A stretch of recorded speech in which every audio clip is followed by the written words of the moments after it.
What is happening, friends list? Welcome to episode 10 of the Gamecast. Today, we're talking all things Blair Witch, the newest entry from famed horror and thriller-centric developer Bloober Team. Our in-depth review covers a multitude of points on the Xbox console exclusive, including our projections on what this could mean long-term for the chilling franchise on Microsoft's family of systems. Don't worry, we're going into spoilers, but we'll give you a huge heads up on when those spoilers start.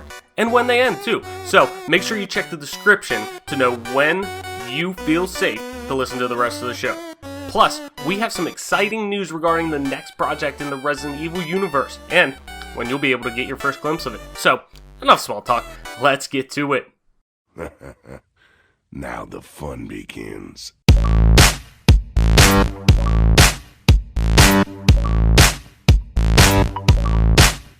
Punch it. Stop! You violated the law.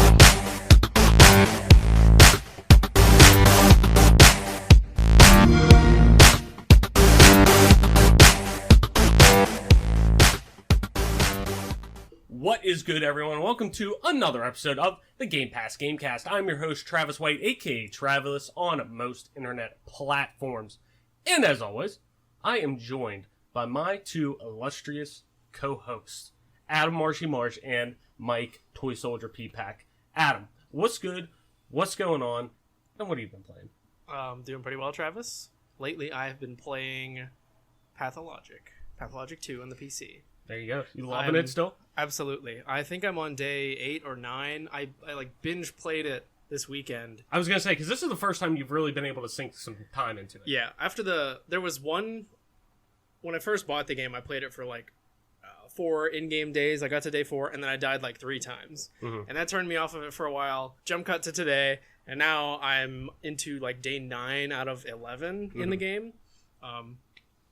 It's been a long road. It's a really difficult game. Yeah. I've had a lot of like saving and loading, and there are things that you can't reverse in that game when you load. But there are some things where you're like, oh man, I wasted a lot of time. I should have really just done this. Like, yeah, I've done a lot of that kind of saves coming. Right. Yeah. I feel like it's almost necessary if you want to get meet all the goals. Right. No, for sure. But it's been a lot of fun. I can't wait for us all to play it. Yeah. Oh, for sure. And I'm excited too to actually play it on console as well. I'm curious to see how that translates to console, because it is such a unique game. I think it's one of the most unique games out there right now, because really there's no other game like Pathologic. It's hard to explain. I think I talked about this last time on the show when we were mentioning Pathologic, about the future of the game being uncertain and whether or not we get the other 2 healers campaign routes. So I think they are definitely still working on the game. Yeah. The studio hasn't disbanded entirely, and they are definitely going to polish up and re-release the demo, the Marble Nest. Oh, nice. And after that, I'm guessing they're going to keep working on the other campaigns and also do consoles. Nice, so that's good news. Yeah. The future looks bright for it in terms of, actually getting the rest of the content out that they want.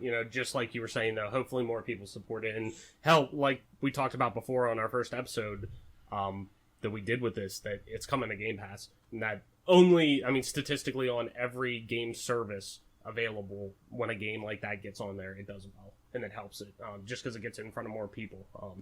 So, what about you, Mike? What have you been playing? I have been playing Halo. Shocker. A lot more Halo 3. A little bit of Overwatch mixed in. A little bit more Arkham Asylum mixed in. And a little bit of Ninja Gaiden mixed in, too. So just throwing everything in there, but mostly Halo. Yeah. AC is in when? Like 5 days. Yeah. So but when this releases, we're kind of recording out of a weird schedule right now, just because Mike is going to be away with AC. And when this releases, I'm pretty sure we're releasing it Friday. This is releasing Friday. Recording on Labor Day. This is releasing Friday because of the game that we are talking about today. Right? Yeah, it'll be check-in time, like 9 a.m., 10 a.m. We'll be waking up. We'll be eating some breakfast, getting ready to head over to the venue. Yeah. 10 a.m. check-in, noon to 2 warm-ups, and 2 p.m. Friday. That's when it all starts. Thanks, man. You excited? Yeah, I mean, absolutely. You getting that same feeling you did when you were going to like MLG events back in the day?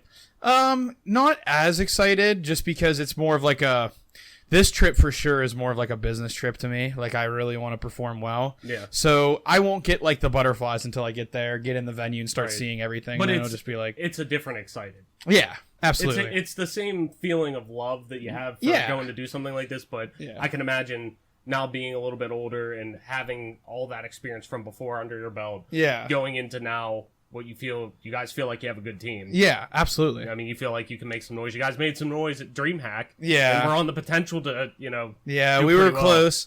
We were close, but no cigar. But I feel like we've made the changes and we've made some adjustments to put us over the hump. So thank Good God. shit, man. Good Yeah. shit. So, on my end, I was focusing on the game that we are going to talk about today. And it's going to be, I'll kind of end up saving my thoughts for that. Outside of that, played a little bit of Overwatch with the guys. We kind of jumped back into that a little bit, including Kyle, our boy, our unofficial. What do we want to call Kyle? We should put unofficial this. producer? Yeah, we could call him producer. I was gonna say, what's the word that they call people whenever it's like, brand ambassador. Okay. How about he's a brand ambassador? He's a Game Pass Gamecast brand ambassador. I like that. I mean, he could be a fucking producer. I don't know. Whatever works. Yeah. We can make it a Kyle Potts production, I guess. Yeah. But anyways, outside of that, like I was saying, playing some Overwatch. Opened up CSGO the other day for the first time in a long time.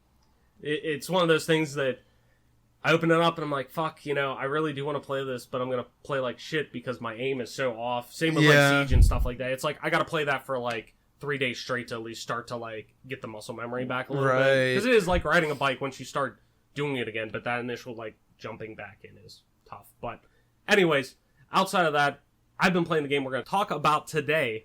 But before we get into that, as always, got a little housekeeping. We're talking about our Game Pass giveaway. Do you like Xbox Game Pass? Chances are pretty high that you do if you're listening to this show, because it's not for my voice, and I'm going to keep saying that. But I'll give you a good reason to put up with it, because we are giving away a free 3-month sub to Xbox Game Pass Ultimate. That's the Ultimate Edition. You want to know how to win? Trick question, because I'm going to tell you anyways. Head over to our Twitter account, @GPGC Podcast, and just do the following. Retweet the pinned tweet on our profile about the contest, and follow our Twitter account. Boom. That's it. Easy enough, right? A link to the tweet will also be found in the description of this episode on every platform you get it on. So, clicking that will direct you right to it. So, head on over to @GPGC Podcast and enter today. So, before we jump into our game of the week, and it'll be really our first review on here in terms of a new game being launched, just really quick want to go over this because we are fans of Resident Evil.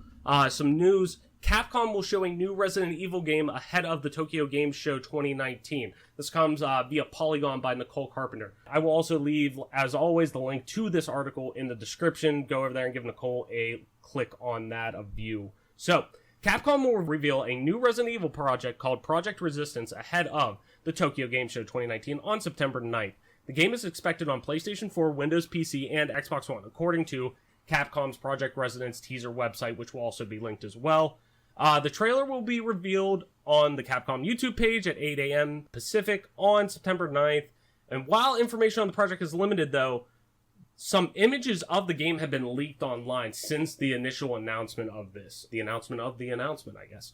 A Reddit user was able to pull thumbnails from the YouTube live stream link.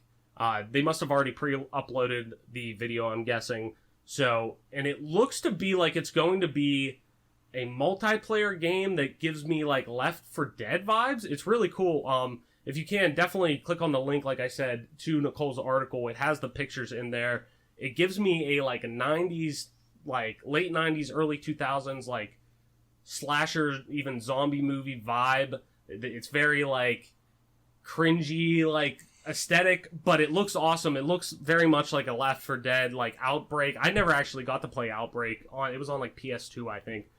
Resident Evil Outbreak, but it was like a co-op shooter like Left 4 Dead from what I get from it. But with that being said, I don't think this is the next mainline project for Resident Evil. I would be shocked given the response to Resident Evil 7 and fans adoring that overall and being one of their best-selling games in recent history. But I would imagine it's not that, along with the Resident Evil remakes that they're doing now. I find it hard to believe that, but does this, like, a Left 4 Dead style multiplayer game set in the Resident Evil universe, does that do anything for you guys? I mean, is that something you would at least give a try, if possible? I would be excited to try that out, because, like, Left 4 Dead has a great formula. It's just, there's only so many campaigns out there, and there might be modded campaigns, but, there's only, like, 10 campaigns you can play through. Yeah. And it gets old after a while, but the formula, the core loop is so there. Like, oh yeah, it's such a strong co-op experience. And there is the team that I believe worked on the original Left 4 Dead entries that are bringing back. They're no longer with Valve, obviously. I think it's like Turtle Rock or something like that. Yeah, they wanted to make Prey, or not Prey. What was it? Evolved. Yeah, and that's Turtle Rock. Yep, and now they're doing they don't have the rights to it, but they have basically. They're bringing back Left 4 Dead since nobody's really doing anything. It's called Back 4 Blood, I believe. Okay. So, yeah, and they announced it, I think it was earlier this year, but it's quite a ways off from what it sounds like. They just started, I think we're, like, hiring for it or something like that. But that's really cool. With deep pockets like Capcom has, I think, and obviously this being, it looks like it's going to be they're notorious for their January, like, release dates that they've been getting to fill that gap of after the holiday to early spring. Yeah. They kind of fill that hole. A little bit of a hangover cure. Yeah, exactly. So I'm excited for something like this. Mike, what do you think? You're a big Left 4 Dead fan. Yeah, I really enjoy Left 4 Dead. I don't know how they would do it because traditionally that most of their games besides Resident Evil 7 have been over the shoulder view. Mm-hmm. So I'm a little curious to see what they decide to go with there in the movement that they would do. Do you think this would be a first person game? Probably. I don't see how it would be over the shoulder. It just really depends. I'm guessing it probably won't be couch co-op, so maybe they can get away with doing the over-the-shoulder and everyone having that point of view. Mm-hmm. But I think the Left 4 Dead series, like games of that nature where you're kind of drudging through zombie after zombie after zombie with some challenges at hand. Mm-hmm. I think it's probably better formatted for the first-person realm, but that remains to be seen, I suppose, because it hasn't been done yet, besides with Left 4 Dead. So, yeah, I don't know. I think it's interesting. Valve did a fantastic job with Left 4 Dead. Obviously, it's probably never happening again. So, if Capcom wants to pick it up and do it, then by all means, and I'd definitely give it a whirl. Yeah, for sure. No, definitely. I'm definitely down for a project like that. I think it fills a hole that a lot of people do want. And it breaks up the monotony of just their normal everyday, like run-of-the-mill, like, let's get you hooked and enthralled in this horror game that's really good, and then let's just take it to the limit and push and break all the boundaries and just make it way too sci-fi. Well, they really jumped the shark in the 11th hour. Yeah. Yes, well, that's Resident Evil's biggest problem to me. And I keep saying this, but Resident Evil 7 to me, from a horror game perspective, and it actually kind of ties into what we're going to talk about today in a little bit, my biggest criticism of them, especially with number 7. 7, to me, is almost a perfect horror game. Dare I say perfect game for what it set out to be for 3/4 of it. It is legitimately a perfect game. Like, I think about that game a lot, that I'm like, man, I love that game. But they always have the problem of it just goes a little too far there. It's just, you don't need to do that. You don't need to, and this is obviously spoilers for almost a 3-year-old game at this point. They don't need to go to the boat. Stay on the property. Don't leave. Stay on the boat. Or no, don't go on the boat, I mean. Don't go on the boat. Stay on the ranch house. Don't leave the ranch or whatever. Stay and deal with the zombified people there, or what's going on with the infection there. Don't go. We don't need the rest of the biochemical shit. Like, what you're doing, what you're giving so far is amazing, and people love that, and that's what reviewers are saying. Yes, this is what we want. Fans are saying, yes, this is what we want. It just goes a little over the edge. I mean, I still love it. I'm definitely going to check this game out, but to me, they always just don't. I don't want to say don't try so hard, but like, they can't help themselves from doing like weird and wacky. Like, it feels like it belongs in Metal Gear. Yes, 100%. And I don't know, maybe that's your favorite part of Resident Evil games. I don't know. Me personally, and I think Travis and Mike will agree, like, once they get into like the kind of weird sci-fi, like, conspiracies and stuff, I don't know, it's just not as strong of an experience as the very immediate personal conflict of like breathlessly trying to survive in whatever situation you're in whatever game you're playing. No, 100%. I think they're best when they're using psychological things, like with Resident Evil 7 or even in Resident Evil 2. Mm-hmm. So cool, such a great game, but they always jump off the deep end, and it goes back to what we were talking about previous, and I feel like it's almost like creation for creationism's sake. It's like, what's the point of going so over the top? Like, you have such a good game, like, just finish it, do it the right way. But I mean, then again, it's not my art, so if there's plenty of people that really do love it, and I still like the Resident Evil games. I still think Resident Evil 7 is one of my favorite games this gen, Yeah, hands down. 4, 7, and 2 to me, I like 7 the most, 2 and then 4, but that's my rankings. The rest of them, whatever. But I mean, I would be excited to see this and see them go in a little bit of a different direction, to see maybe if it'll tone their sci-fi part, like, sickness down with the. I think in 4 it was almost more appropriate because that game's tone was like a little bit silly the whole time. Yeah. 7, it was like a hard right turn. Yeah, it was literally like a right angle. It was like a soft reboot almost of the whole universe for the most part. I mean, like, you still had Raccoon City pop up at the end and like all these other things that chime back into, oh, this is still in this universe, but it definitely set itself apart compared to other Resident Evil games. It did a lot of things like so well also. So regardless with how it ended, the game's still fantastic. 100%. But yeah, I mean, I think it's one of those things, the ending doesn't ruin the whole product, but that is Resident Evil. But this week, ladies and gentlemen, our game of the week, and this is our first straight up review of a game that is out 48 hours ago. We literally just cranked it out. We just finished playing it. We're talking Bloober Team's Blair Witch. That is right. We're going to go in, you know me, I give you the facts ahead of this. So, release on August 30th, 2019. That's right, the body ain't even cold yet from when we're recording this. Blair Witch is a first-person, story-driven psychological horror game based on the cinematic lore of Blair Witch. The 1999, I think it came out. The original movie that was kind of the first of the found footage phenomena, I guess if you want to call it. You know, the grandfather to Paranormal Activity and all that jazz. Also, the two, they had a not a reboot, but almost like a sequel, a direct sequel, not to, I remember they made like a shitty sequel back in the day to it, I think. But they made a direct sequel to it in 2016. That was actually not that bad. It kind of goes off the deep end a little bit, but it's still a good horror movie. I remember enjoying it. Yeah. It's on, I think it's on Prime, if I remember correctly. So, Prime or Hulu, one of the two. But if you're ever bored, I would throw it on, especially after playing this game and you dig it and you want to get more of it, you know, that universe. Definitely check it out. It's a pretty scary movie. So, but anyways, based on the Blair Witch Project, it's developed by Bloober Team, the team behind Layers of Fear 1 and 2 and Observer, so they know horror. Those are a couple of the best horror games that are out there in terms of atmospheric and world building and narrative building into that. So this is a big team behind it. It was first announced at Microsoft and Xbox E3 2019 briefing. That's this past year, and it's currently a console exclusive to Xbox, and it's also on PC via Steam. But this was one of those announcements when it came out. I remember Mike and I, like we always do, we always hop in Discord these days whenever we got the E3 announcement, especially Xbox. We both watch it together. Sometimes we stream, sometimes we don't, but we always watch it together just to react with each other. And man, when that came out, to me, I marked the fuck out. I was like, holy fuck! Like, that's just a perfect. That was one of those games that it seemed like a perfect mix with developer and IP, and there's a lot with that, I think, IP that holds up that I was glad to see it being brought into this generation. Really. Absolutely. So, yeah, it was really exciting whenever they announced that on my end. So, a little background on the game.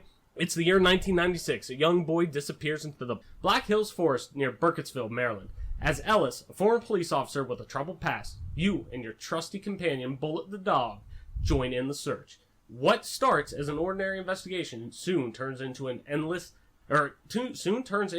nightmares as you confront your fears and the Blair Witch, a mysterious force that haunts the woods. So, kind of kicking it off, like I said, we just rolled credits probably 10 minutes ago on this game. I didn't really play it too much with our playthrough here. It was mostly an observer and kind of pointing out things along the way. I rolled credits on it last night, so we all have played through it at some point and sat down together and played it. I want to start with our personal reviews, and then I got a few topical discussions we can go off, but since this is our first legit review of a game that just launched, I want to get some personal views out of the way.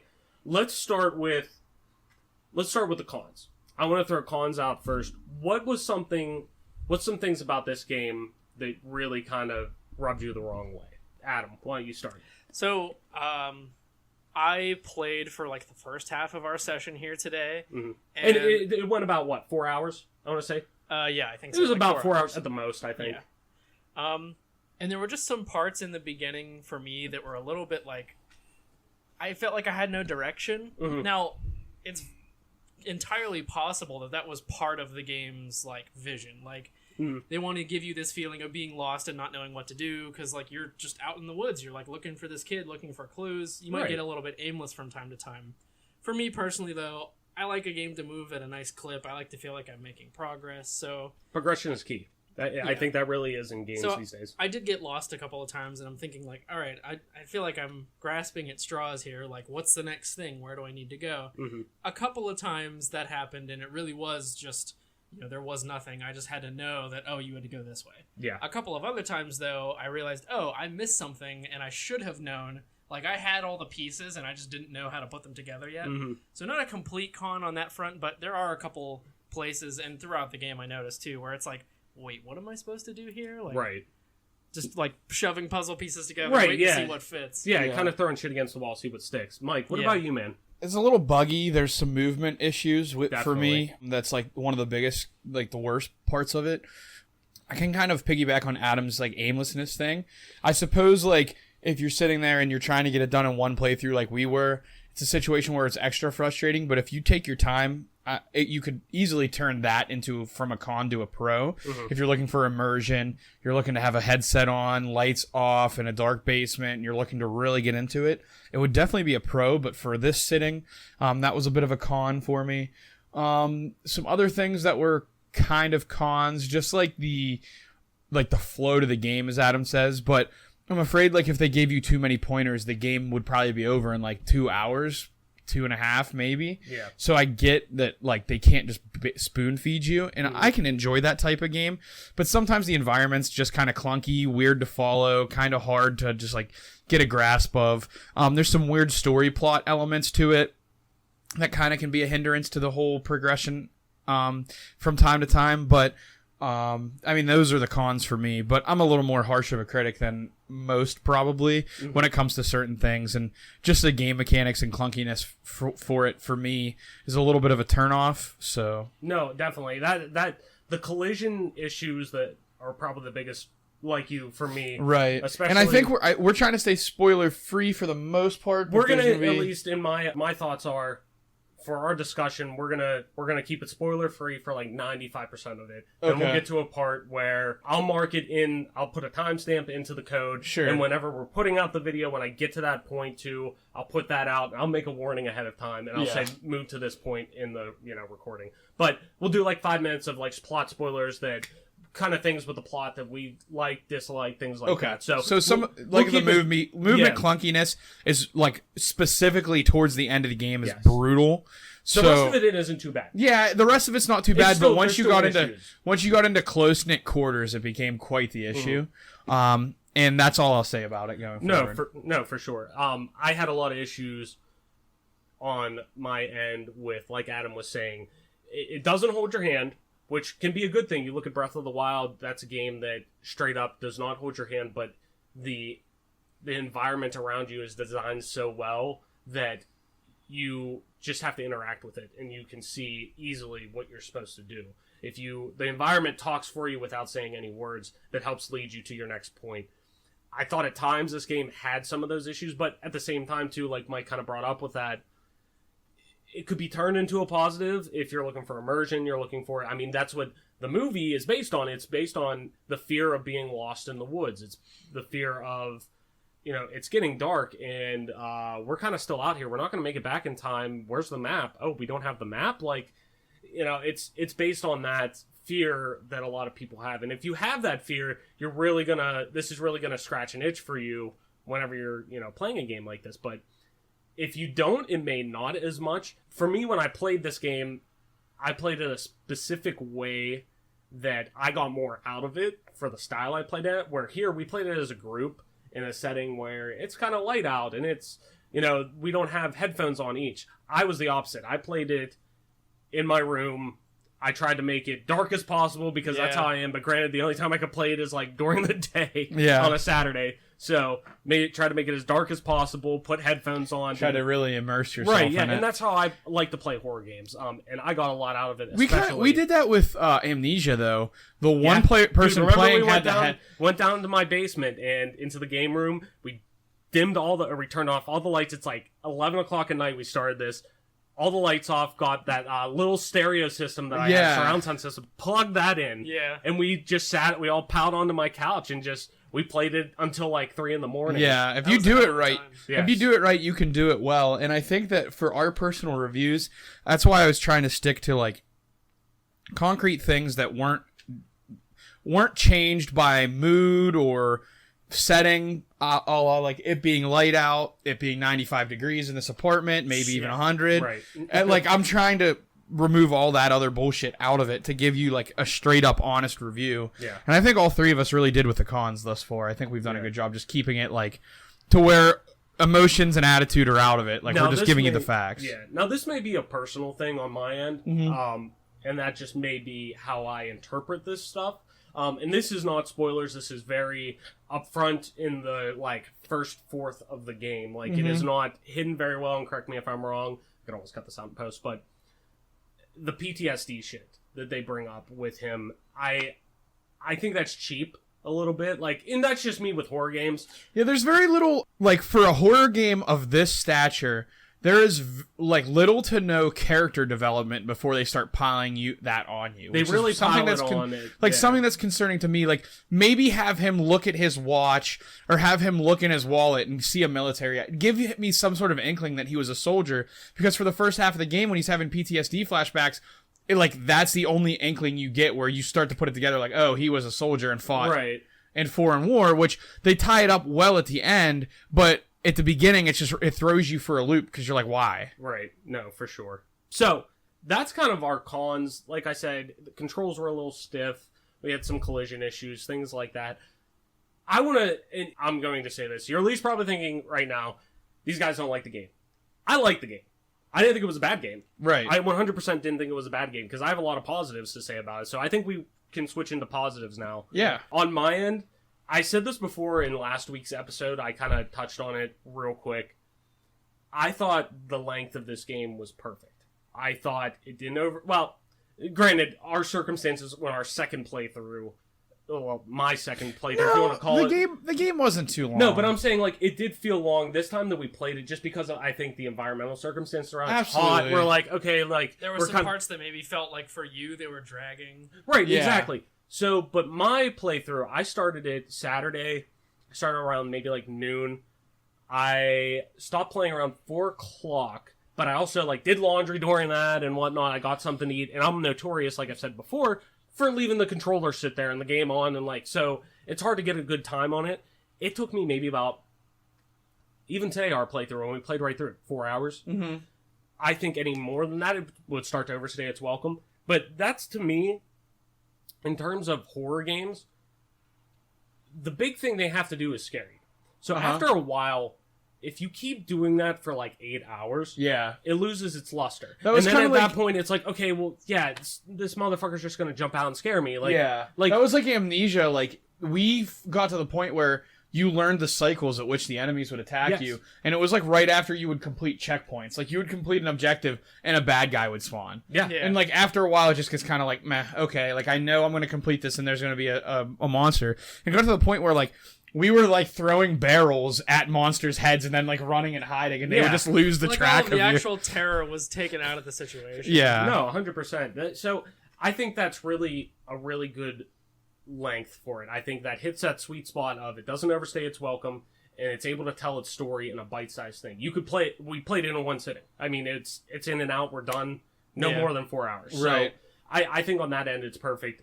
Kind of tying into that, though, there's replayability with this. Sure. There's multiple endings that you can get out of this. We won't tell you, at least not right now, until a little bit later, what our ending was and how it played out. But there are multiple endings. We personally don't know how to get those multiple endings. I don't think a lot of people do yet, but there are multiple endings. I've looked up to confirm that there are. I would want to see them on my own if I do want to go back. so I didn't want to bring them up. But there is replayability to it. It doesn't necessarily feel like a chore to go and do that because there are, a handful of branching pathways with this. So that is nice to it. Something else on my end, I'm just kind of looking at my notes that I have that I took yesterday whenever I was wrapping up my gameplay. Environment. The environment to me, and I played this on Xbox One X. We played it here on Xbox One S. So I played it in 4K on my 4K TV. I thought the visuals on this game with the environment were fucking awesome. I thought granted, it does chug at times, and it struggles even from what I'm hearing on PC to hit like 40 frames a second with like a 2080 Ti. So like, if you crank this sumbitch up, like it's gonna make your computer chug and your Xbox chug. So but at the same time, it is gorgeous. It's not, and that's not, I don't want to say it, it's very playable. Like, if you're getting 30 frames per second, it's very, very playable. But I thought the environment was beautiful. It really, on my end, it helped me get into the immersion of that, especially playing, had my headphones on, had the volume all the way up on them. I'm, right near my TV. It's the environment that they build around there with the rain, the dark, even with the flashlight that you're using and the camera, like, it really makes you feel like you are lost in the woods.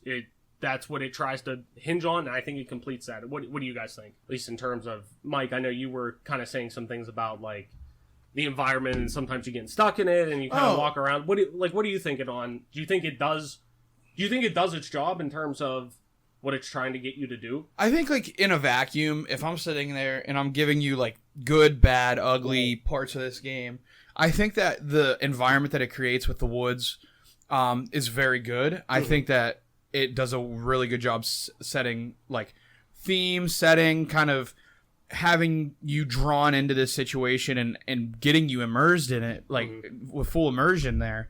Positive-wise, like, you might have touched on a few things, but I think it does a really good job at kind of, I guess I could use the term forcing you into what it wants you to, based on the ending we got. I think it just kind of like pushes you towards a certain way, and you can resist it, you can fall prey to it, you can do whatever you want to do. It's your playthrough. But I think that they did a really good job. Like, I just, took a look at some things and how to get the different endings now that I've played it, and it kind of makes sense, and it's pretty cool that the way they made this game, it actually gave me more of an appreciation for the game, like, literally instantly right now as Travis was reading off his positives, going through it a little bit. I read some of the endings just to kind of see, like, how the hell did we end up with what we wound up with? Right. And it gave me a new appreciation for the game. So I do think overall positive on this game. It does a really good job with the theme, the setting, and the devs did a really good job pushing you to where they wanted you to go. We talked about briefly cons, me and Adam, of giving you, like, aimlessness, but they used that as a way to portray a story and push you to what they wanted to push you to. If we're meeting the game where it is, I think it works for that game. Like, it makes sense to feel aimless and lost in that situation. Yeah.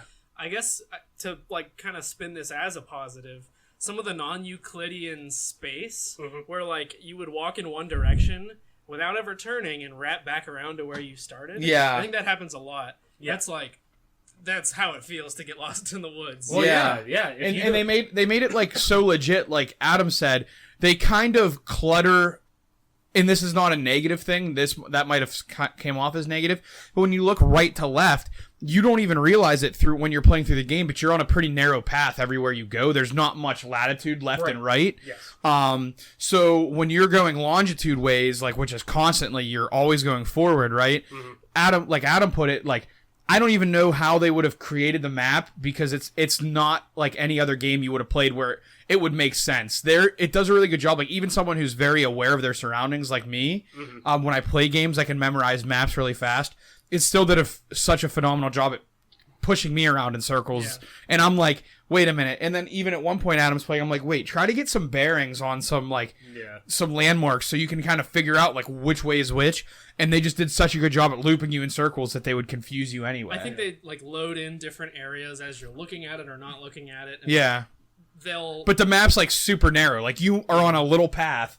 You can't go very far right or left, but you can keep going forward, and they do a good job of just kind of spinning you around. If you're interested in that kind of thing in a more neutral kind of tone setting, Antechamber, I believe, is a puzzle game that uses similar non-Euclidean spaces where like you continue looping around in the same direction even if you never turn. Right. It has a lot of like playfulness with like unreal spaces. Yeah, I've actually heard of that game. It does sound pretty good. I'd like to try it. It's a little bit like... what's it available on? I know it's definitely on Steam. That's how I have it. I don't know if it's on consoles or not. But it's like... It feels like a dime store...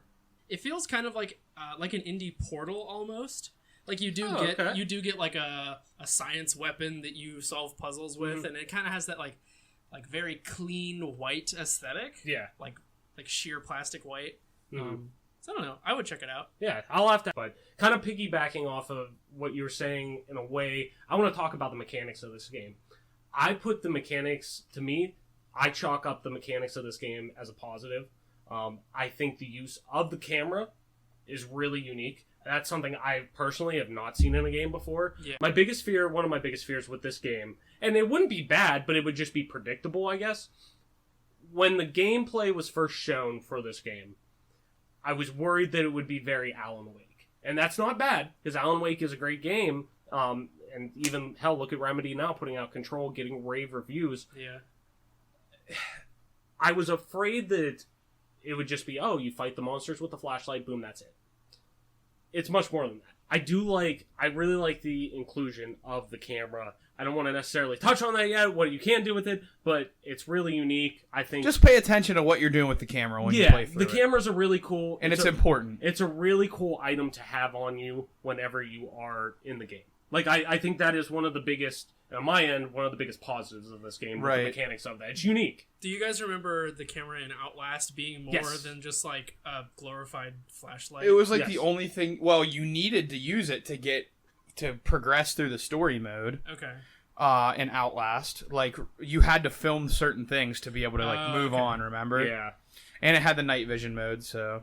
Yeah. I don't remember... And obviously you remember it otherwise, so I'm probably wrong, but I didn't remember, like, needing to film things. Although I would have liked the idea of, like, giving you a tool that you can use however you decide you want to. Like, just film what you think is important, and that's, like, it personalizes the experience instantly. Sure. Yeah, no, there were certain points that you had to film to move on in that game, but it was a situation where, like, people who were playing it on a higher difficulty or were speed running it would, like, not use the camera, they memorized the map, could run around in the dark, but at certain points you had to film.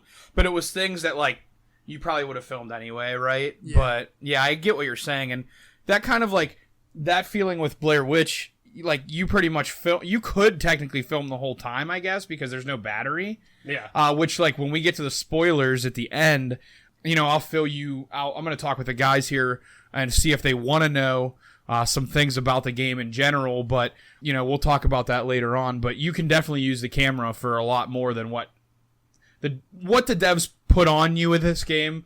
The camera's a little more versatile than just, like, running around, and you'll find out. Yeah, for sure. No, definitely. One last thing I kind of want to touch on, because I do have more positives, but I feel like we'll need spoiler mode to talk about that. So, but one of the big things I did like, the puzzles didn't really do anything spectacular, but they weren't something that frustrated me. Sometimes, like, you would get a little frustrated, but I think that's a good thing at the same time, because that means that it's challenging. Yeah, it wasn't like a thing like, oh, this is just pissing me off because it's, like, not made properly. Let me add on to it and get your opinion on it too, since you're the host and you're normally asking us the questions. Mm-hmm. A lot of the puzzles didn't feel like puzzles. No. It was just, like, full immersion gameplay where it was like you knew you had to get on, but it wasn't so, like, in your face like some of the Resident Evil 7 puzzles. You need to do X to get Y to then progress to get Z. Yeah. And that's just, and they did it in a natural way that a human would just do it. Right. Not in a way of to kind of use Resident Evil, in my opinion, Resident Evil has always been very, its mechanics are gamey. It's very, it's very, it's like, here's a puzzle, solve it. Yeah, it's like, okay. Oh, here's the like in Resident Evil 7, here, line up the shadows to get this Yeah. exactly right. And it's just like, in this game, that's not the case. It's just very You don't even really know humanistic. you're doing puzzles. Right, exactly. And that's the thing that I'd get frustrated by some little things, but it's because if I was in that situation, I'd just be getting frustrated to try to do that. Right. Like, so I don't think it's unreal. Like, it's not a video gamey type thing like Adam was saying. It's more or less, it goes back to the immersion. Yeah. Where if I'm in that actual situation, I'm going to be getting pissed off trying to do this, to do X, to get Y, to then be able to finally go and do Z. Yeah. Because that's what you think as a human, to do these things, not just, it's not like a video gamey thing like, oh, you need to mash this 6 times, then go over here and do that. Like, it's based in reality. Right. For as much as a Blair Witch game could be based in reality, I guess. Exactly. So, One more thing I want to add on to the positives. I Go think ahead. one mechanic that they added into this game that I really liked was the inclusion of the walkie-talkie and the cell phone. Oh, yeah. Shit, we didn't even talk about that. We can talk about that in non-spoiler mode. But yeah, just it reminded me of Firewatch, if you've played that before, where you kind of always have this lifeline on you to other characters. Yeah. And it's not always available. You can't always like ping them for a hint or like a bit of a scrap of story. Yeah. But it's just there to break up the puzzling and the navigation and stuff, the traversal, to like connect you with the story and keep you grounded in the story. The immersion level with the phone and radio that you brought up, that I didn't forget, but it kind of went to the back burner with my mind when I was talking about this game, and this is inside the positives. But like, how legit and immersive were these devices that they used? Like, 1996, a little bit early for cell phones. Not everyone had them, but it's believable at least. Yeah. And how like it you is. had one of those brick Nokias. Yeah. And how he uses it is really cool. You'll find out in the game. But how do you guys feel about, like, what level of immersion do you think it brought to the game? To me, it's a no-brainer positive. I think that the use of that cell phone, which we'll probably touch on more in spoilers with Absolutely. what you do, and how you interact with it, but it legitimately feels like a human with a cell phone. Yeah. And I'll kind of use this comparison, which stick with me a little bit on here. GTA 5. It's one of the first games that really, like, it's basically while it's satire on life, it is a life simulator for the most part. You do have a cell phone, but it's more gimmicky to the actual game. There's more game-specific mechanics in that game.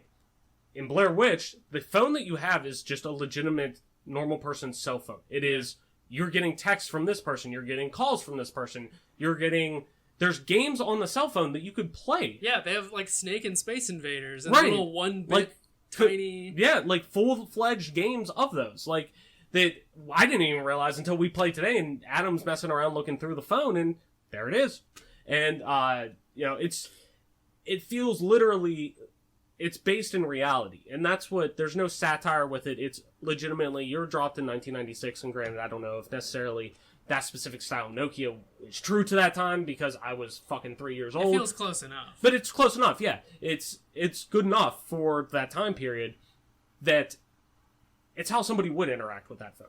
It's just how a normal human being would interact with that phone, and I really think that really helps and really adds on to this game being a positive with the immersion. It just keeps going back to immersion. I think this is a game that I've said before, how I played it is how I normally play horror games. Mm-hmm. I try to, if I'm with my friends, that's totally fine, but I like to put in, I like to be in a dark room. I like to put headphones on if possible. I like to sink myself into something like that, because you're going in there for the atmospherics. You're going in there for the immersion. You're going in for that experience that's not like I'm going to get out of playing Breath of the Wild or something like that, where I could play anytime.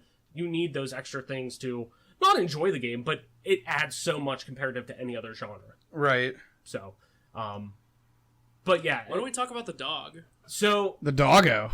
yeah, let's. We'll take the spoiler training wheels off and Do you- say from here on out, spoilers are fair game.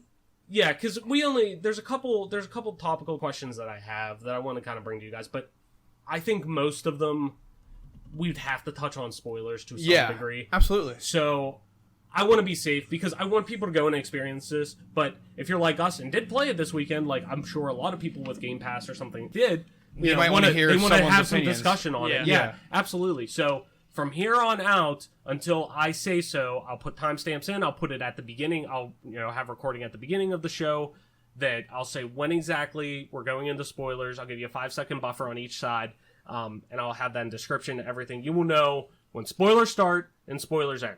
So right now, spoilers begin in 5, 4, 3, 2, 1. So, why is it that in every fucking game that has a dog, they make you feel like this motherfucker is going to die at any second? I hate that. It's a dog. God damn it. Just leave the dog didn't do anything to you, you witchy bitch. Yeah, I mean they're pushing it to the point where it's like we all like I always like my notion on it is like there's no way they're ever gonna kill this fucking dog, right? And then they just take you to the cliff, and they're like, "Oh yeah, that fucker's gonna die." They push you to the edge. They're like, "Fuck, they are gonna." They're like, yes, he's going to die. Yes, like they make. And you you're feel gonna like, cry. which is like I guess they do the job they're setting out to do. I guess Absolutely. but which is good. But at the same time, I'm one of those people that it's a fucking dog, man. Dogs are the best people and the best things in the world. Like, Yeah. come on now. But in all seriousness, I thought, and this is just me, I think at least the way I played it, I think the last half hour of this game is probably the most intense I've seen in a horror game in a long time. Yeah. And we played it differently here. Granted, it's not as Now- immersive of a setting, but If we're in spoiler mode, you Yes. guys you might have looked it up. I know I haven't Adam looked. definitely I haven't didn't. looked up any other endings. You can. Do you want me to spoil some of them, or let me just tell you that in order to get the good ending, you would never get it unless you were a transcendent individual who had intelligence that is far-reaching than anyone else's. So you would have like a Mark Madden IQ. Yeah, higher than higher than the super genius. So It's just like the ending with the dog. That it has a lot to do with it. how about we say what our ending is? So let's talk our ending first. Well, we got the ending that everyone's gonna get the first time playing through. Literally. And that's the bad ending. Yes. Okay. So, It is designed to give you the bad ending. so we got the bad ending, which is Well, I'm sure like we got a poor ending, but Pupper lived. Pupper lived, Bullet does live, which is good. But we did get a poor ending, which means we became Carver. Yes.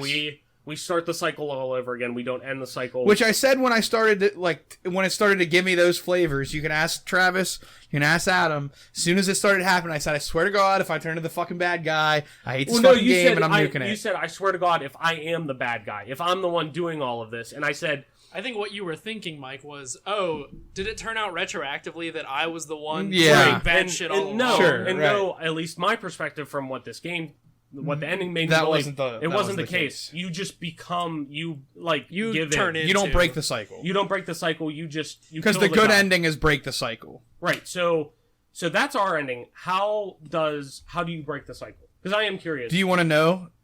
I mean, It's super counterintuitive to everything because there's no explanation on what to do with the game. It's super counterintuitive. Let's just say that you have to make decisions right off the bat, starting like very early, that you want a good ending because you need to parking lot early, not quite parking lot. like campsite early. Yeah, Okay. like by the campsite, you need to start making a decision that you want a good ending, and there's Okay. a lot of decisions you need to make. One of them, which, spoiler alert, there's a point where the dog almost dies, and Yes. we're going to cover this now. But you can keep walking with him in your arms, or you can leave him. Yeah. You have to make the decision to walk with him the entire time. You can't leave him, or else you To get a get the bad good ending. ending. To get the good ending. That's part Like one. we did.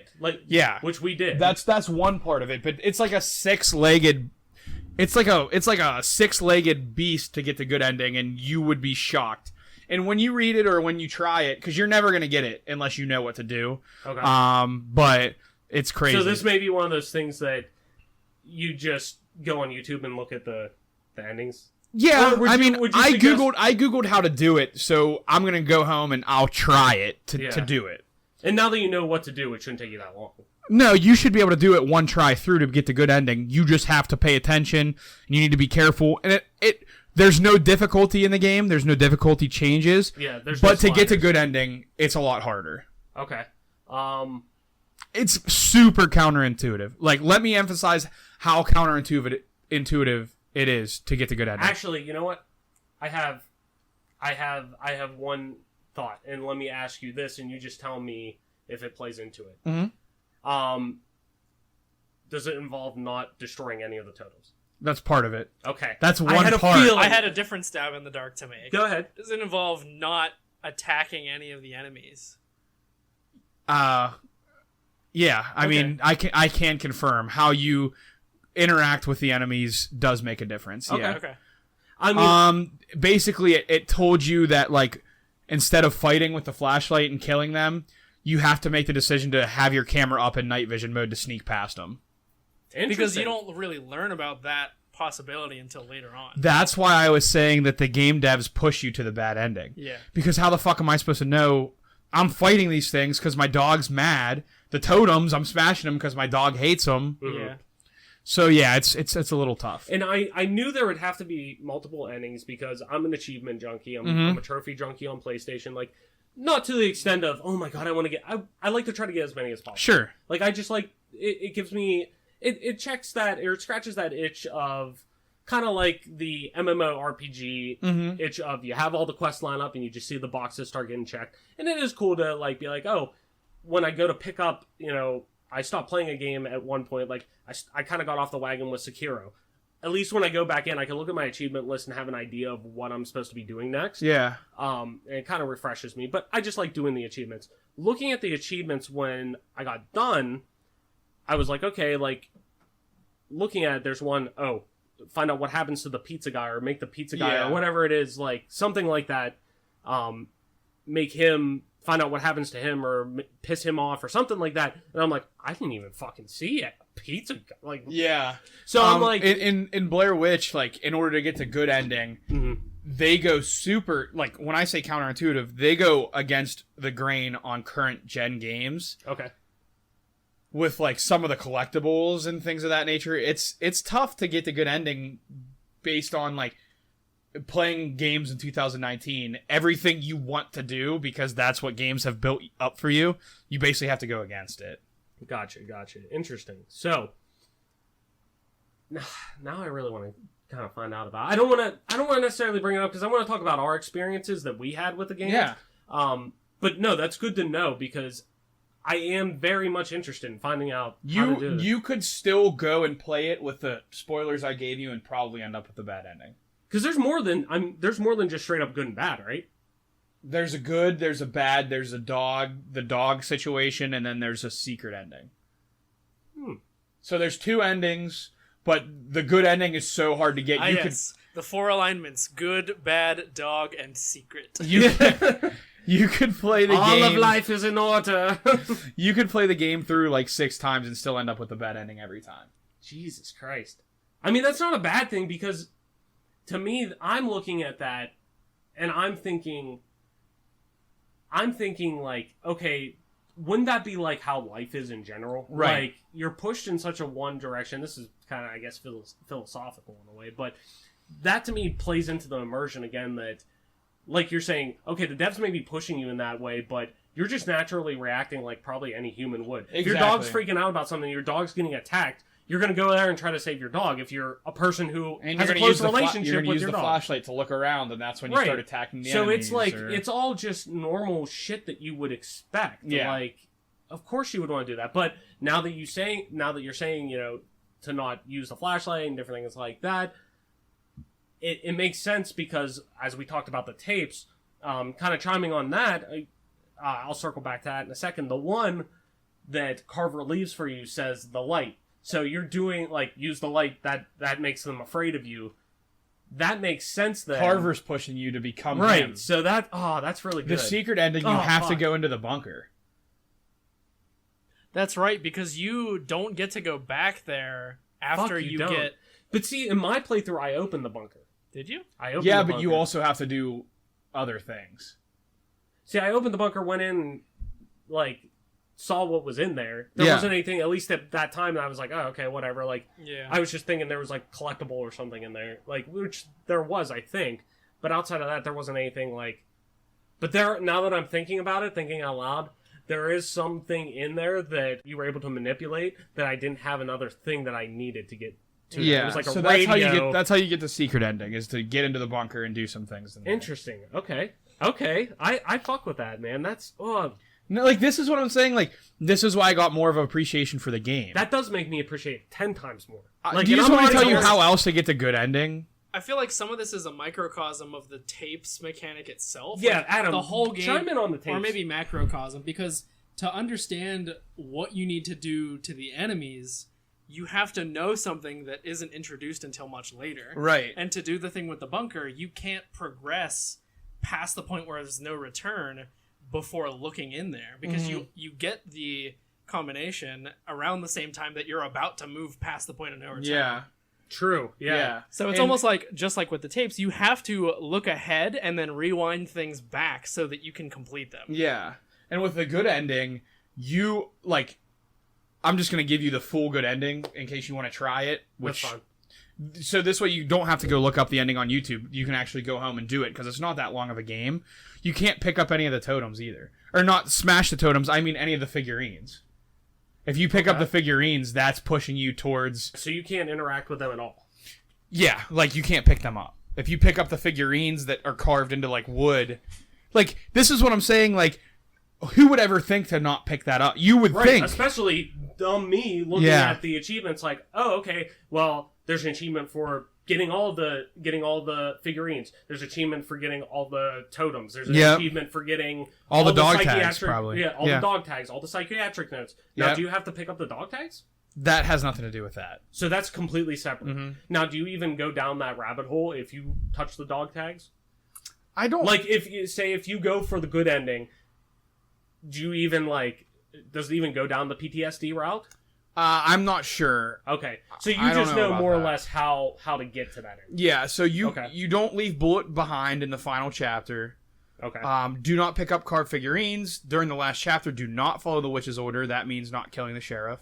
Do not kill the enemies hiding in the trees. Instead of using your flashlight, use the camera with night vision to sneak past. And do not destroy any of the totems you find in the game. Wild. But the wow, I just read what the good ending is. Is it good? I don't want to know, because to be honest, I kind of want to. Go home and do it. Yeah, I may And go you'll home find and out. do it. If not, I want to actually watch what it is. Yeah. At the bare minimum, but is it worth it To watch or to do it? to watch? Absolutely. Is it worth it to do? You're probably on a cusp. It's like, could go one way or the other. Depends on what kind of mood you're in. Okay.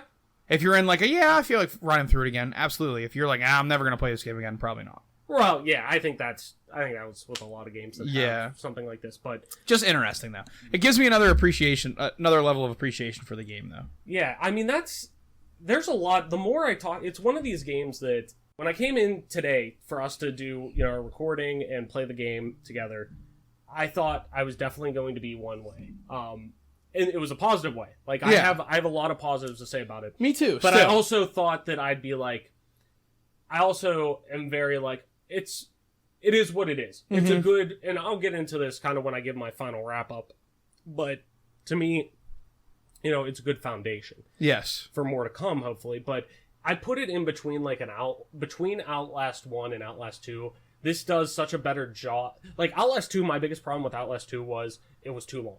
Yeah. I think for what this game does, like you're saying, it's such a condensed game, like a 4-hour play session at most. Especially now, if you're going back through and you know what to do and know how to, like, granted, you're probably not, the developer doesn't necessarily want you to know how to go and manipulate the world to get the good ending. yeah. But at the same time, like, you're still, like, if you play it and you're like, okay, I got the bad ending, well, how do I? 99% of gamers are going to be like, okay, well, how do I get the good ending? I want to see how to get the good ending so I can play through it that way and not waste 4 hours of my time. Exactly.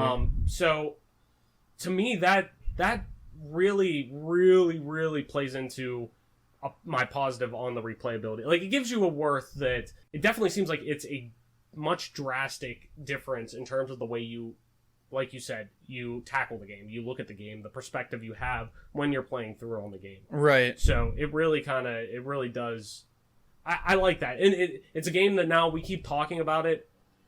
It's kind of like how I felt with Once Upon a Time in Hollywood, and that's how I am with. I think a lot of fans of Tarantino are.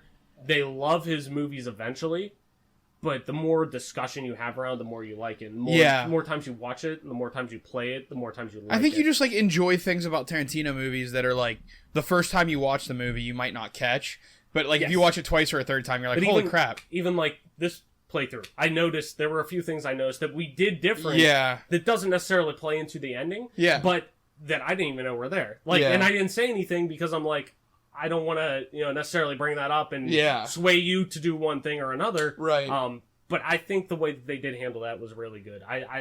This is a game that, like I was saying in the comparison with Tarantino, it continuously, the more I talk about it, the more I like it. The more I think about it, the more aspects I do like about it. So sorry for the interruption. No, you're good, man. So I think that'll kind of put a bow on the spoiler talk with this. Yeah. Overall.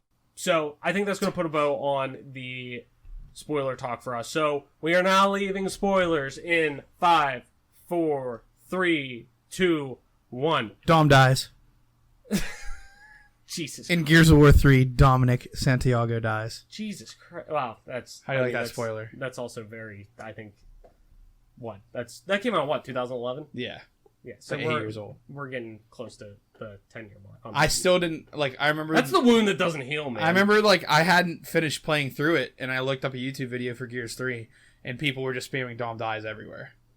And you're just like, thanks. I probably would have stayed off the internet for about a month. Yeah. Like, I would have been pissed off by that. So, but it's time to head into the best segment on the show, perhaps. The one, the only Game Pass Casino. So, if you're a new listener, we do this segment called the Gamecast Casino where it brings out Mike's inner demons of his degenerate gambler. So, it's a segment in which we play a sort of revision on Blackjack, where I'm going to throw out a statement regarding the game that we play this week with a quantity attached to it. And you will either say hit or stay to see how close you can get before going over. So, whenever one of our contestants say hit, they're going to tell me where they want to hit to. Or stay, they'll just stay at the number they're at. So, it's kind of like Blackjack. You don't want to go over 21 type of deal. Only we don't want to go over the actual number that we do have. So, contestants, are we ready? Right now the standings are Adam's up 2-1. Yes. For Right. Lifetime for Gamecast Casino. Let's see if Mike can get off the schneid. I mean, he did... Actually, I take that back. He did get off the schneid. You were up 2-0, right? Yeah. Yeah, you were up 2-0. Mike got off the schneid with Fable, wasn't it? Yeah, I think so. Yeah, he came back with Fable. Came back with a vengeance, man. So let's jump into it. Let's get into it. Since Mike won last time, he'll go up first. And contestants, are we ready for statement 1 or question 1? I am ready. All right, let's do it. So, in Bloober Team's Blair Witch game, the player has 3 items to use and interact with in the world. Mike, are you going to hit? You going to stay? Is it my turn? Yeah, and if you are going to hit, what are you doing? Let me think on it just for a brief second. I'm going to hit. Okay. I'm going to say 5. Going 5. 5. Adam. I'm going to hit, and I'm going to go to... What was the last wager, Bob? 5. I'm going to go to 6. Going to 6. Okay, so in Bloober Team's Blair Witch game, the player has 6 items to interact with in the world. So this is on the right bumper menu you Yes, talked about, we're on right? right bumper menu. Okay. So Adam's on the board I right want to after recount. Recount the items in the item Backpack, wheel. radio, phone, flashlight, Sirens are on our end. camera. What's the 6th? Fuck, you may be right. I may have fucked that up. What's the 6th? This is under protest. We might have a recount. This might be our first recount. I'm fucking protesting. Or do you count the pictures? Do you get those pictures? Like, no, because it's in No, your that backpack. falls under the backpack. So no, you are right. I think he's Backpack, right. I fucked up. phone, The judge fucked up. backpack, phone, camera, radio. What was the 5th? Backpack, phone, camera, radio, flashlight. Flashlight, yeah. Yep. I think that's it. Yeah, bitch, trying to cheat me out I'm on fucking not trying points. to cheat you out. That was a mistake. Let on it mine. all be known to the Gamecast listeners. We had our first official recount, But and I admitted that I fucked up. all here. the other games might have to be under protest. Oh, shut the fuck up. Because Get the fuck it out might of not be here. legit. They're Get the working hell outta against here. me. I told you in all this, look them up, and you were like, okay. Well, I win. You win this fucking round, yes. Yeah. 1-0. 1-0. Next question. I win. Anyway, so, question 2 now. Throughout the game, players will find 5 red tapes around the woods. I'm gonna hit, and I think there were 7 red tapes. 7 red tapes, you're going 7. That's my guess. Mike, what are you going to do? You're staying. I think he's right on the number. Should I just take the push because I'm up 1-0? Can I hit and go to 7? If you think that's correct, If you think that's correct, Well, what if it's not? What's the ruling then? it's a wash. Nobody Yeah. gets a point. All right, hit 7. Hitting the 7. I think he's right on it. Red tapes. Red tapes. Final. Hit 8. Hit Final. 8. Going to 8. 8. Final. Final. Final. staying on 7. All right. Throughout the game, players will find 8 red tapes around the woods. That's right. There you go. I should have 8. been paying more attention. So, moving to question 3. I have a Mike, stranglehold. You It's supposed to do. be tied. All this You shit. could win. You could technically win with this question. All this shit everyone's been talking on me. You could sweep with this question. Okay. All right, we ready? In Blair Witch, you have 4 commands to give your companion. Mike, you staying, hitting, and if you are hitting, what are you doing? Hit. Okay. It's kind of a toughie because I don't know if you consider the one thing a command or not, but I'm going to say hit 6. 6. 6. Final question. Or final answer. Final answer. Adam, what are we looking at? I also have to hit 6. Hitting and going to 6. Yes. All right. In Blair Witch, you have 6 commands to give your companion bullet. That includes The pet. Well, pet, no, but the Call. Like The call. Oh, yeah. yeah, the middle Yeah. one. So, there you go. So, You can pet the dog in Blair Witch. you can. It is confirmed. You get an achievement for it. So, there we go. Pet the pupper. God That's damn right. it. Exactly. So, question number 4 here. When searching the woods, players can collect 30 photographs of victims. Adam, we're going to you first. You hitting, staying, and if you are hitting, what are you going to do? I'm gonna stay on 30. You're going to stay on 30. Yep. It's the ultimate bitch move for me to stay on 30 because I win by default. So I'm going to hit and go 31. But I think 30 is probably spot on. Hitting, going to But I'm going to 31. make it interesting. My inner gambler. Hit 31. Final answer. Final answer. Final answer. When searching the woods in Blair Witch, players can collect 50 photographs. Wow. Shit. So you, technically, He is closest without you're going over. closest Wow. without going over. 50. Because there's no house wins on this. with this Holy game. shit. Yeah. That's a lot. Yeah. 50. Wow. Which is nuts. So, Mike, you win. Yeah. Time for the season. Tied for the 32. season. Can you guys quit talking shit on Twitter now? Quit putting his face on fucking Steve Austin with the belt. I mean, Please. yeah, it's technically tied, so. But Mike is our winner this week, so that means that Mike and Adam are now tied on the lifetime leaderboard here, 2-2. So, guys, now it's time to head in to our final segment. Of course, it is the Cash It, Pass It, or Ass It. So, once again, if you are a new listener to the show, Cash It, Pass It, Ass It is where we give our final thoughts on the game that we are talking about this week, and it's basically a take on should you buy this game, rent it, or don't play it in general. So, I'll kick it off, and then I will kick it to my co-host. This is a pass it to me. The price point, I would say, part of me says cash it, but the thing that keeps me from cashing it is I think the MSRP on this game is $30. Yeah. I don't think that's too steep. I think 20 is better. I think if it's a 20, it's a cash it for me. If this game goes on sale and it's like between $10 and $20, then yeah. I think for me to cash it, it needs to be $20 as a sweet spot for this game. Graphically, it's up to the level of a AAA game, But I think this is the perfect, where we look a lot of times and people are saying it's either indie or AAA.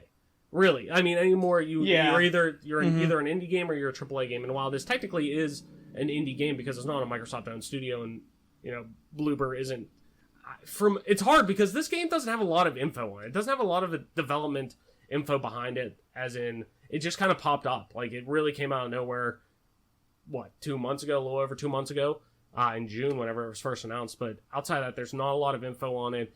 I don't believe Microsoft is financially backing it at all. It's just they have the promotional ties with it. If you even want to say that, there wasn't a lot of, build up around that either. But to me, though, this is a good game. It's a good game. I don't want to say very good, but it is a good game. And the thing that it reminds me of the most is, and stick with me on this one, and Adam, I believe you may have played it, on the first Uncharted game. No, actually. Oh, okay. So, to me, this reminds me a lot of Uncharted 1. But stick with me on this, because obviously those are, it is kind of, to an extent, apples and oranges. But when you play Uncharted 1, especially looking at Uncharted now, where it's at after 4 and Lost Legacy, with Uncharted 1, it was a game that didn't review that well, but the big thing that people saw, and what the big thing that players saw, was there's something here. This isn't the best, but there's something here. You could see that there's a future for this, and that's what I get with Blair Witch, which I hope that there is. This is a good foundation. Is it the best game possible that could be put out in the horror genre? No. But this isn't a bad game. This is a good game. But the biggest thing is there's a lot of good here that I can see for the future moving forward. If, Bloober does move forward with this style of game, Blair Witch may be a one-and-done thing, but if this performs well in Game Pass, this could be, hey, there may be a Blair Witch 2. There may be X, Y, and Z that comes out of this, or this may be a good foundation for Bloober in general with Game Pass and with Xbox, that you never know. This could lead to a full-on Xbox exclusive one day, like, at least for a while, how Sunset Overdrive was. Yeah. So this is, to me, this is a passive, but this reminds me of Uncharted in the sense of this is a good foundation. There's something special here that they did a really good job. They did a really good job. They really did. There's just some rough edges with it. Yeah. With the controls. They'll get it ironed out. I haven't played Layers of Fear, but and even some of the stuff that was rough with this game, in 2019, that's stuff that could technically be patched. Yeah. Like, if they the ending should be patched. Yeah. Like, some of the ending parts that... Yeah. So, to me, this is a pass it. I think outside of the price point, if the price point wasn't so high, and even $30, it's not that high to pay for a game. It's still too high for this. But I think for this game, the $20 price would make it a cash-it no-brainer to me. But for right now, if you got Xbox Game Pass, man, I'd for sure download this game. This is a great game to play with friends, by yourself, to get that. And we're getting into spooky time, too. I mean, October is right. Spooky time. That's right. It's time to rewatch Over the Garden Wall. You're goddamn right. This will be part of my October stream series. Yes, you heard it here. There you go. I will be back to stream in October, and I will be doing spoopy games. That's right. Blair Witch will be one of them. I'll be going for the good playthrough. There you go. So, Mike, what are you thinking, man? Pass. Pass it? I'm going to go ahead and streamline this for you because I got a man's ass to whoop. This is a pass, straight up, man. If you have the service, please, by all means, pass it. If you don't have the service and you're interested in playing this game, buy the service, pass this game, enjoy the other ones that are on the service. This isn't a cash for me. 30's too much. If it goes down to $15 for Black Friday and you don't have the pass option, cash it at that point. But it's a pass all the way. Technically, right now, sorry to cut you off, it is on sale on Steam currently. Granted, it's only like 10% off or something, but hey, it's like 25. That's still too much. If you think, Matt think Mahalko would say that's too much. Hey, but if you think 25 is good for you, from the reviews you want to bite on that, by all means. But with no physical release, if you find this on a Steam sale for the $20 price point, I think. Yeah, but I mean, this is a game that if it is enticing you to do the service, by all means, get the Game Pass service and enjoy the rest of it too, because this game's only going to take 4 hours for you. Yeah. But like 4 hours to me is not worth $30. No, I agree. So pass, and I'll go ahead and pass it on over to the other guy over here, Adam Marsh. To Travis's point, there is no physical release for this game, which is a good thing, because if there was, that disc would be haunted. You get it? Because it's a scary game! Anyways. It's like the movie Stay Alive. Thanks, I'm here all week. But some of you might not know that movie. It was pretty shitty. Go ahead. Oh my god, yeah. It was bad. It was good bad. Yeah, it was Yeah. good bad. Maybe That was my first PG-13 movie ever. Maybe I saw it like someday- March 19th, 2000, whenever I was 13, which was 2007, maybe? What year was it when we were 13, Trav? 2007? No, 2006. God damn, we're old. 2006. Go Yeah, ahead. we're old. This might be controversial. Oh boy. This might be my first asset. Really? Really? Honest to God, yes.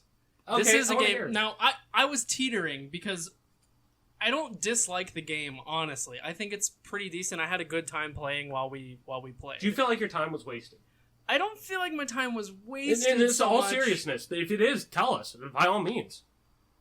I feel like this is a game that I would just. Could you have rather- watched it on like YouTube Let's Plays That's or, what I'm or- getting or at, yeah. Twitch? Okay. I feel like this is a game that I would rather have watched Okay. someone play who knew what they were doing, and I could get the whole experience in a couple of chunks of just like watching it, someone else be playing it. Okay. I The did heel enjoy turn it. from Marshy.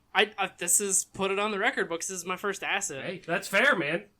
By all means, you're allowed to do Travis that. is the most friendly gamer, so I don't know. I don't even know if he'll ever ask one. No, wait. I thought I did ask something. You didn't ask anything yet, I don't think. I thought we were all in agreement with asking Fable. Or did we pass that? I don't remember. I think you passed it. I must. Fuck.